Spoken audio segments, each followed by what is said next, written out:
Alors, bonjour à tous les amis, bienvenue sur ma chaîne, c'est Julien.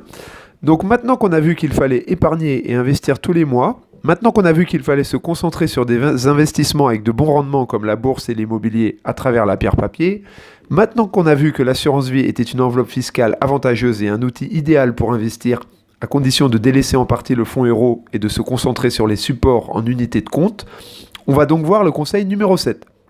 Donc conseil numéro 7, comment choisir une bonne assurance vie, entre guillemets, une bonne assurance vie. Où la trouver et quoi mettre dedans, c'est-à-dire sur quel support en unité de compte investir. Alors, j'en ai parlé un petit peu dans le podcast numéro 6. Malheureusement, les Français souscrivent très souvent des mauvaises assurances vie qui leur sont recommandées par leurs conseillers dans leur agence bancaire traditionnelle. Pourquoi ce sont des mauvaises assurances vie ? Car elles sont souvent pleines de frais sur versement, parfois des frais de sortie, des frais d'arbitrage, des frais de gestion trop élevés et surtout un faible choix en termes de support en unité de compte. On va donc éviter d'ouvrir ce genre d'assurance vie et on va en ouvrir une bonne pour pouvoir chaque mois l'alimenter au maximum et envoyer de l'argent dessus. Alors une bonne assurance vie, c'est quoi ? C'est une assurance vie avec 0 frais sur les versements, 0 frais de sortie, 0 frais d'arbitrage, un bon fonds euro performant au-dessus d'1,5 voire au-dessus de 2%, il en reste encore, des frais de gestion raisonnables pas supérieurs à 0,8%, pas plus de 0,8%, et un large choix d'unités de compte, notamment en termes de choix d'ETF et de SCPI, puisque c'est ces supports-là que l'on va privilégier. Et ces bons contrats d'assurance vie, on va les trouver où ?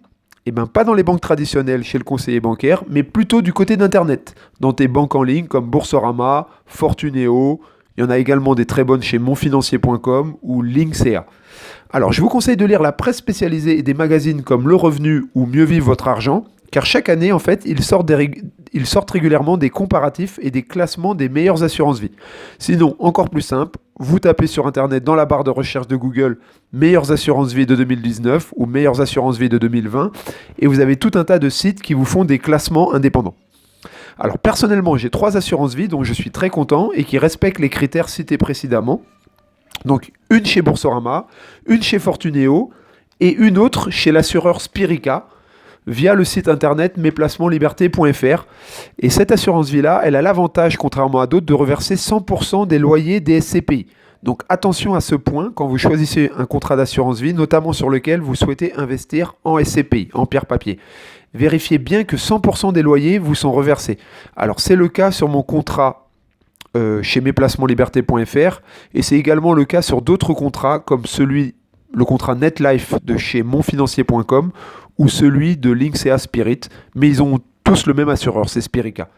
Voilà, vous savez ce qu'il vous reste à faire pour vous enrichir.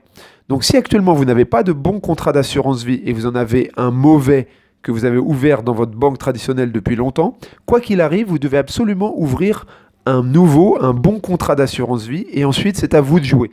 Là, c'est vous qui allez faire le travail, c'est vous qui allez alimenter chaque mois un maximum ce bon contrat d'assurance vie si vous voulez prospérer et vous enrichir. Voilà mes amis, c'est tout pour aujourd'hui. N'hésitez pas à échanger avec moi via mon mail ou dans les commentaires sous la vidéo. J'ai été un peu long et je m'aperçois que je n'ai pas pu parler précisément des unités de compte, notamment des différents ETF et des différentes SCPI que je vous recommande de mettre dans votre assurance vie. Donc on en parlera dans le podcast numéro 8. À bientôt les amis, bye bye.